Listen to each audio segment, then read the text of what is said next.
chào tất cả các bạn ạ. Tôi và các bạn đang có mặt tại Trung tâm Hướng nghiệp và Dạy nghề Thanh Xuân, có địa chỉ duy nhất tại số 83 phố Triều Khúc, Thanh Xuân, Hà Nội. Hôm nay tôi và các bạn sẽ cùng lên lớp điện lạnh tham quan để tìm hiểu về khóa học sửa chữa điện lạnh cấp tốc tại Hà Nội ạ. Một khóa học sửa chữa điện lạnh cấp tốc thì sẽ có thời gian học trung bình từ 4 đến 6 tháng, với lịch học cả sáng và chiều từ thứ hai đến thứ sáu hàng tuần. Như các bạn đã biết thì điện lạnh hiện nay là một nghề đang thu hút rất đông sự quan tâm của tất cả các bạn trẻ đang theo học. Đơn giản vì nghề này hiện tại đang rất khan hiếm nguồn nhân lực. Vì vậy mà sau khi học xong, cơ hội việc làm cũng như cơ hội thành công với nghề này là rất lớn.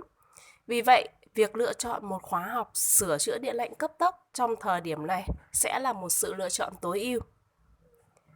Một khóa học sửa chữa điện lạnh cấp tốc đang được giảng dạy tại Dạy nghề Thanh Xuân, có thời gian học trung bình từ 4 đến 6 tháng.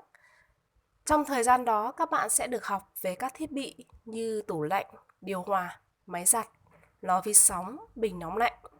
Với thời gian học như vậy thì các bạn được học khoảng 70 đến 80% là thực hành, còn lại 20 đến 30% đó là lý thuyết chuyên ngành, học theo tư duy và khả năng nhận thức của mỗi một cá nhân.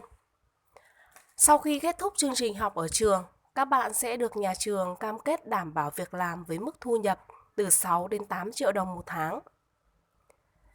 Hiện nay thì có rất nhiều trung tâm hoặc trường dạy nghề mở ra để đào tạo nghề sửa chữa điện lạnh. Vì vậy mà việc lựa chọn một cơ sở học nghề uy tín để các bạn có thể gửi gắm cái sự lựa chọn của mình là một điều không hề đơn giản. Tại Trung tâm Dạy nghề Thanh Xuân thì là địa chỉ dạy nghề uy tín với danh tiếng gần 30 năm kinh nghiệm. Nhà trường vẫn đang tiếp tục tuyển sinh